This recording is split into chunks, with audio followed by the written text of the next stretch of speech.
Guys, ये मेरी कुछ इंपॉर्टेंट नोट है जिसमें सिर्फ इंपॉर्टेंट चीज़ ही लिखा हुआ है, कुछ उतना ज़्यादा डिटेल से नहीं गए हैं हम लोग। तो देखिए, सबसे पहले हम लोग पढ़ते हैं बायोलॉजी। बायोलॉजी का अर्थ क्या होता है? यह विज्ञान की वह शाखा है जिसके अंतर्गत जीवधारियों का अध्ययन किया जाता है, उसे हम बायोलॉजी बोलते हैं। बायोलॉजी का अर्थ क्या होता है? बायोलॉजी का अर्थ है जीवन, लाइफ, और लॉजिक्स का अर्थ होता है अध्ययन। मतलब हम लोग लाइफ के स्टडी को हम लोग क्या बोलते हैं? बायोलॉजी बोलते हैं। इसको दो भागों में बांटा गया है, जूलॉजी, बॉटनी। जूलॉजी में हम लोग एनिमल्स के बारे में पढ़ते हैं, बॉटनी में हम लोग प्लांट्स के बारे में पढ़ते हैं। जूलॉजी के फादर अरस्तु को बोलते हैं, बॉटनी के फादर को थियोफ्रस्टस, जो दोनों एग्जाम में पूछा जाता है। अब सबसे पहले हम लोग सेल, क्योंकि सेल बहुत इंपॉर्टेंट होता है, ज़्यादा क्वेश्चन सेल से ही पूछा जाता है। अब इसमें सेल सेल क्या होता है? सेल को हम लोग कोशिका बोलते हैं। कोशिका सेल जीवन की सबसे छोटी क्रियात्मक एवं संचारात्मक इकाई है। मतलब ये सबसे छोटी इकाई होती है। कोशिका बहुत छोटी से छोटी इकाई होती है जिसे हम देख नहीं सकते। कोशिका के अध्ययन को हम लोग क्या बोलते हैं? साइटोलॉजी कहते हैं। और जो साइटोलॉजी जो वर्ड है वो कौन दिया था? हार्टविंग दिया था। सर्वप्रथम कोशिका की खोज 1665 ईस्वी में रॉबर्ट हुक ने किया था, किंतु इन्हें मिट कोशिका में देखा था और ये एक बेंजीन लाइक स्ट्रक्चर में देखे थे।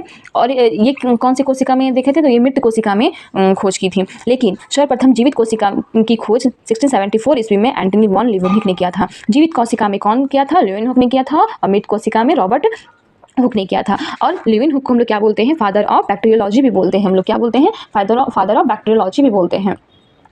अब इसमें देखिए नेक्स्ट क्या है? Robert brown. जो रॉबर्ट ब्राउन है, इन्होंने 1881 ईस्वी में कोशिका के अंदर केंद्रक का खोज किया था। रॉबर्ट ब्राउन जो था वो कोशिका के अंदर क्या किया था? केंद्रक का खोज किया था। कब किया था? 1881 में किया था। और फिर 1824 में कौन आता है? देखिए, बहुत सारी सेल आपस में जुड़ जाती है, उन्हें हम टिश्यू कहते हैं। ये क्या बताए थे कि बहुत सारी जो सेल है वो आपस में जुड़ जाती है, उसे हम क्या कहते हैं? टिश्यू कहते हैं।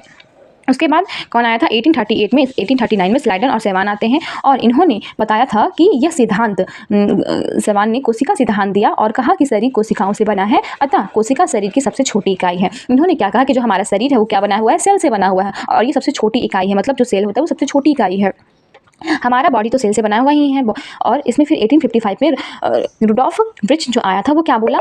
ऑस्मोसिस सेल्लो ई सेल्लो एक नई पुरानी से बनती है। इसमें क्या बताया था? नई सेल से पुरानी सेल बनती है। अब इसमें नेक्स्ट जो कि बहुत इंपॉर्टेंट है, मृत कोशिका को नेफ्रोसिस कहते हैं। और सबसे छोटी कोशिका कौन सी है? माइकोप्लाज्मा होती है। सबसे बड़ी कोशिका शुतुरमुर्ग के अंडे में होती है और सबसे छोटी कोशिका तंत्रिका तंत्र ब्रेन में होता है। और मानव में क्या होता है? ओवम बड़ा होता है और छोटा क्या होता है? स्पर्म।